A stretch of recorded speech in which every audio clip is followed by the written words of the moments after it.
Assalamualaikum warahmatullahi wabarakatuh. Selamat malam pemirsa, dimanapun Anda berada, senang sekali saya bisa berjumpa kembali bersama saya Agustiada di spesial talk show bersama Dinas Syariah Islam, dan selama 60 menit ke depan kita akan bersama untuk membahas topik pendidikan syariah Islam sebagai benteng akidah masyarakat.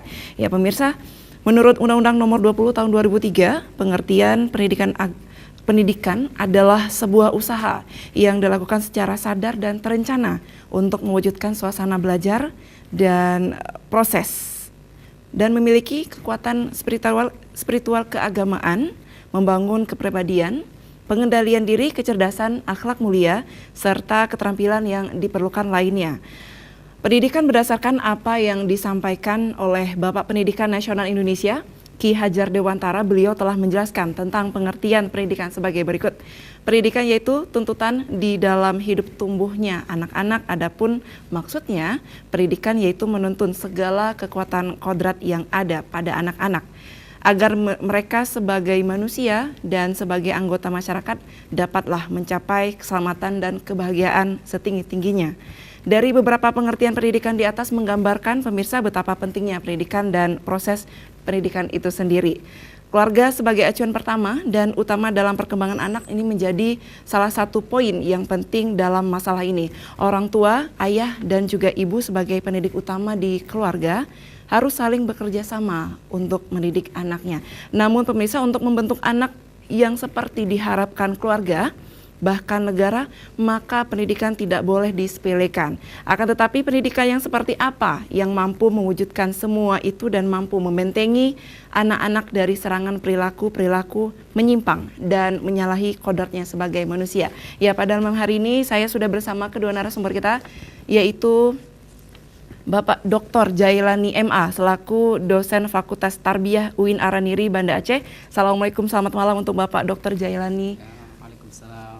Apa kabar Bapak? Baik, alhamdulillah. Iya, baik, sehat walafiat. Amin, alhamdulillah. Amin. Terima kasih banyak sudah bergabung di Studio Aceh TV, Pak. Kita Ya. akan membahas dengan pendidikan syariah Islam sebagai benteng akidah masyarakat. Ya. Dan pemirsa, kita sambut narasumber lainnya. Assalamualaikum, selamat malam untuk Tengku Wahyu Mimbar, SPDI MA, selaku pimpinan Dayah Darul Fikri Gampung Cet Langkuh, Banda Aceh. Assalamualaikum Tengku. Waalaikumsalam warahmatullahi wabarakatuh. Oke, baik, sama. Terima kasih banyak untuk kehadiran Tengku di Studio Aceh TV. Tengku, saya ingin bertanya terlebih dahulu, ini untuk daerah Gampung Cet Langkuh ini dengar-dengar baru satu-satunya ya dayah yang ada di Gampung Cet Langkuh. Benar, betul apa tidak Tengku? Terima kasih. Alhamdulillah. Juga kalau kita lihat sejarah, sebenarnya dulu di Merasa itu ada dayah besar dulu. Yang dikenal dengan Menasahni, ya. Tepatnya sekarang di lapangan bola Lambung, perbatasan dengan Belangoi. Motivasi saya untuk mendirikan dayah memang satu-satunya untuk program dayah atau yang berbasis dayah di Cet Langkuh, juga dalam rangka penguatan syariah di Merasa khususnya dan di Kota Banda Aceh secara umum.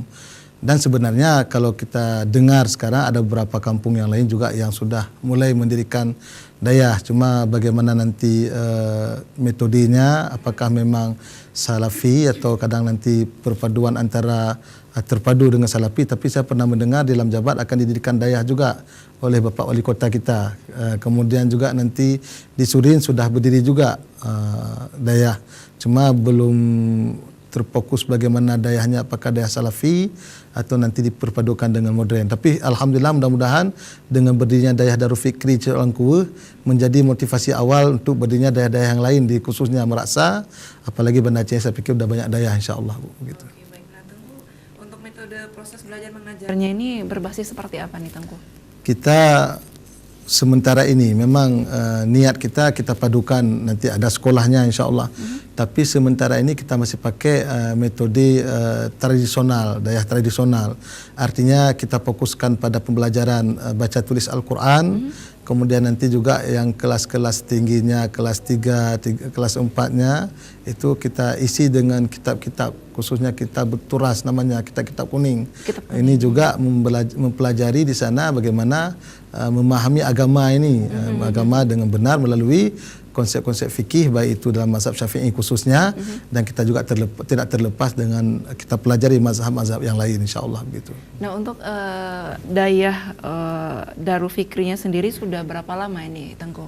Sebenarnya untuk di Kota Banda Aceh kita sudah mulai berdiri Oktober 2009. Cuma kendala dulu waktu saya di Dayah Baru 5 tahun di sana lebih kurang untuk perluasan agak udah susah karena terjepit dengan lokasi perumahan. Tapi alhamdulillah di Cholangkue masih ada harapan untuk kita perluaskan, untuk kita bangun asrama, tentunya dengan kita bebaskan beberapa lahan yang perlu untuk dibebaskan begitu insyaallah. Dan bagaimana antusias dari masyarakat di lingkungan tersebut, Tengku? Alhamdulillah sampai saat ini masyarakat sangat antusias saya pikir ya. Salah satunya bukti antusiasnya masyarakat, alhamdulillah selama berdiri Dayah di Cholangkue, pada dasarnya di lorong 4 itu, lorong saya lorong 4 Cholangkue itu cuma beberapa rumah penduduk yang ada. Alhamdulillah dengan berdirinya Dayah pada tahun 2016 sekarang sudah berdiri lebih kurang 7 komplek di situ. Alhamdulillah komplek perumahan. Dan ketika kita tanya juga termotivasi dengan sebab adanya lembaga pendidikan bagi anak-anak mereka. Salah satu alasan itu, walaupun ada alasan-alasan yang lain saya pikir begitu. Baik, luar biasa sekali ya pemirsa. Tengku Wahyu Mimbar ini adalah pimpinan Dayah Darul Fikri Gampung Cholangkue, dan mungkin pemirsa yang kebetulan juga tetanggaan ya dengan Tengku. Nah, untuk kriteria khusus para pendidik seperti apa nih Tengku? Mendatangkan dari luar daerah atau bagaimana penilaiannya? Ya, alhamdulillah untuk sementara ini kita mempunyai 15 pendidik ya. Dan saya kebetulan juga punya basic di kampus saya, insyaallah 8 orang pengajar kita itu dari kampus. Alhamdulillah mereka ini tujuan kita bagaimana mereka menghemat kos sehingga dengan tinggal di Dayah, alhamdulillah mungkin mereka juga kita beri keringanan, paling tidak untuk kosnya udah hemat. Yang kedua, alhamdulillah kita juga baru-baru ini menerima ada 3 orang ustazah hafiz 30 juz dan 2 orang ustaz lebih kurang 28 juz udah hafal. Dan juga punya dream kita, punya program insyaallah dalam beberapa tahun ke depan ini kita juga akan mendirikan lembaga tahfizul Quran Darul Fikri insyaallah. Insyaallah Allah izinkan insyaallah. Nah, seberapa harapannya, seberapa antusiasnya Anda untuk menciptakan lingkungan yang penuh dengan keagamaan dan juga syariat Islam dan juga akidah? Sebenarnya berawal kita ingin mendapat ridha Allah. Itu pertama dulu. Pasti untuk mendapat ridha Allah. Bagaimana kalau kita lihat untuk kondisi khususnya kami di Meraksa, di Ulele, bagaimana kehidupan sekarang, bagaimana kondisi akhlak, dan juga baru-baru ini munculnya anak fang, dah ada sekrinya di Ulele kan. Jadi saya termotivasi pertama kenapa harus di Ulele, kenapa enggak di tempat yang lain. Saya pikir ada teman-teman yang sudah mulai Ustaz Umar Rafsanjani di Alunaga ya. Saya kenapa pilih Ulele? Karena memang waktu saya mendirikan Dayah itu saya lihat belum ada yang Dayah berbasis betul-betul ingin mengajarkan syariat secara kafah kepada umat itu. Dan anak-anak kita di Ulele itu yang namanya dekat dengan laut, pasti mereka banyak, ada yang putus sekolah kan begitu, ada yang putus sekolah, ada yang kadang-kadang terkendala biaya, tapi mereka ingin mendapatkan ilmu agama, ingin memahami agama. Jadi itulah terpatri saya, termotivasi saya untuk mendirikan Dayah harus di Ulele. Saya kalaupun ada untuk mendirikan Dayah tempat lain, mungkin kalaupun ada saya agak luas lahan, saya tetap mungkin untuk saat ini mudah-mudahan dengan ridha Allah saya ingin bertahan tetap di Ulele. Dengan tujuan saya bagaimana pemahaman akidah untuk masyarakat di tepi pantai ini yang kadang-kadang juga jauh daripada nilai akidah. Betul. Itu perlu harus ada apa namanya itu wadah tempat mereka untuk mendapatkan ilmu-ilmu akidah itu seperti itu. Nah, seperti kita ketahui bahwasanya kawasan Ulele ini adalah kawasan wisata ya Tengku ya. Yeah. Nah, bagaimana Anda dan juga sebagai pimpinan Dayah Darul Fikri ini hidup berdampingan dengan agama dan juga kebiasaan pada masyarakatnya? Yeah. Kita syukur ya Bapak Wali Kota kita mencanangkan mencanangkan wisata Islami, Ustaz ya. Kita hargai itu, dan dengan sebab wisata Islami ini, wisata religi ini, kita juga bisa masuk dalam apa namanya itu, dalam aspek wisata itu. Kita bisa masuk untuk memberikan pemahaman syariah kan begitu. Jadi sebenarnya kita tidak bertentangan secara zahiriah, kita tidak bertentangan dengan apa yang dicanangkan oleh Pak Wali Kota, bahkan kita sangat mendukung. Cuma kita kan punya basic masing-masing. Yang Dayah ini tidak boleh nanti dicampurkan dengan pariwisata yang Dayah. Kalaupun nanti pariwisatanya Dayah, ya menurut konsep Dayah tersendiri khusus begitu kan. apapun yang dicanangkan oleh wali kota kita dukung selama tidak bertentangan dengan syariat Islam, kan begitu. Tapi ketika bertentangan dengan syariat Islam, inilah tugas kami, tugas pimpinan dayah yang ada di Meraksa, tugas ustaz yang ada di Meraksa, tugas orang tuhapu yang ada di Meraksa untuk mengarahkan supaya wisata-wisata yang non-Islami sehingga mereka masuk kerana wisata Islami. Salah satunya dengan ada dayah, mungkin dengan ada suara-suara, apakah malam minggu ada dalail khairat, ada muhadarahnya. Paling tidak kan orang Islam ni walaupun dia kadang-kadang berbuat maksiat, begitu mendengar suara-suara Al-Quran, suara-suara selawut bahasa kita, mudah-mudahan mereka merasa segan untuk berbuat maksiat. Betul sekali, luar biasa sekali. Ya pemirsa, nanti di segmen kedua juga segmen ketiga kami membuka line telepon interaktif untuk Anda yang bertanya langsung seputar topik kita pada malam hari ini, pendidikan syariat Islam sebagai benteng akidah masyarakat. Saya ke Bapak Dr. Jalani. Ini berbeda lingkungannya, dayah. Full dengan pendidikan agama Islam, dan sedangkan Anda sebagai dosen Fakultas Tarbiyah UIN Ar-Ranir Banda Aceh ini berhadapan langsung dengan mahasiswa yang segudang aktivitasnya. Banyak sekali pemikiran mereka yang kadang kita melihat mereka sudah terkontaminasi dengan dunia luar. Bagaimana menurut Anda melihat banyak sekali mahasiswa ataupun mahasiswi Anda dalam menyampaikan betapa pentingnya membentengi akidah kita semuanya? Baik, terima kasih Adinda Agustiada. Berbicara isu pendidikan, pemirsa Aceh TV yang dimuliakan oleh Allah Subhanahu wa taala, sebuah isu yang tidak habisnya untuk dibicarakan, dan tentu tingkat kerumitannya untuk menyelesaikan persoalan pendidikan itu bukanlah seperti kita membalik telapak tangan. Betul. Ya, artinya ketika kita berbicara pendidikan, seperti yang disinggung tadi di awal, kita berbicara tripusat pendidikan. Mulai dari sekolah, keluarga, dan lingkungan. Nah, sekarang bahkan para pakar menambah, bukan tripusat lagi, sekarang ada satu dunia lingkungan yang lain, yaitu dunia maya.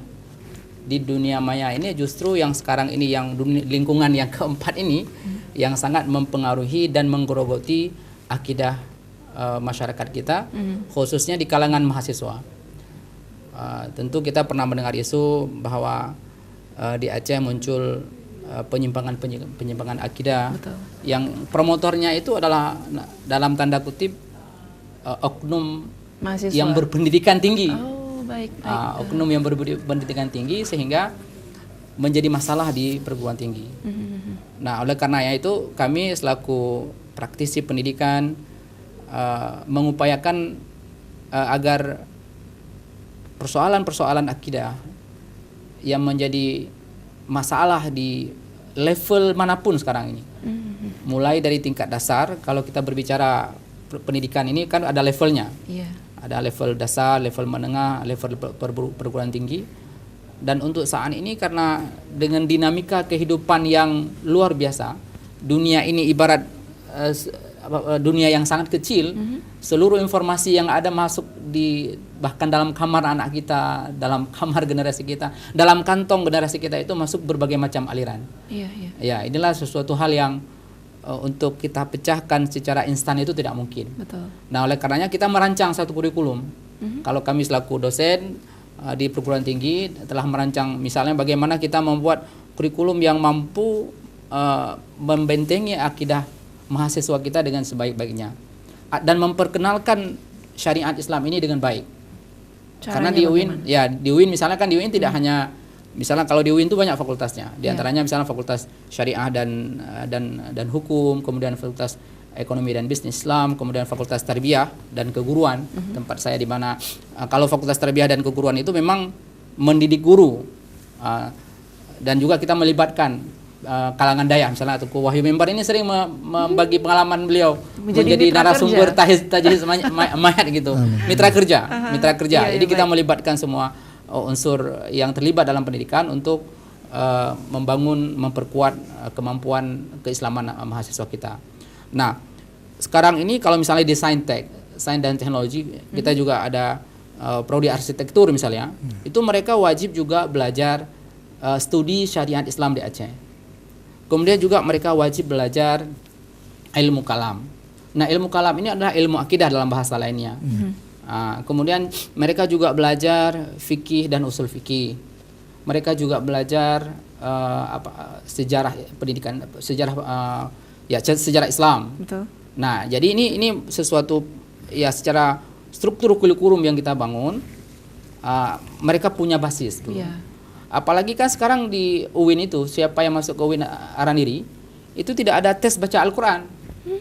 Di masa kami dulu, ya masa awal-awal itu ada tes baca Al-Quran. Setiap anak yang masuk atau mahasiswa yang calon mahasiswa dites dulu baca Al-Qurannya. Nah sekarang ini karena dunia yang global dan tuntutan hukum bahwa pendidikan itu harus pendidikan yang inklusif, maka siapapun bisa masuk ke UIN Araniri. Baik, kita potong dulu ya Pak ya. Gitu. Tahan Ya. dulu Bapak. Ya, dan pemirsa kami akan segera kembali tetap di Special Talk Show. Nanti sambung lagi ya Pak ya. Ya, oke.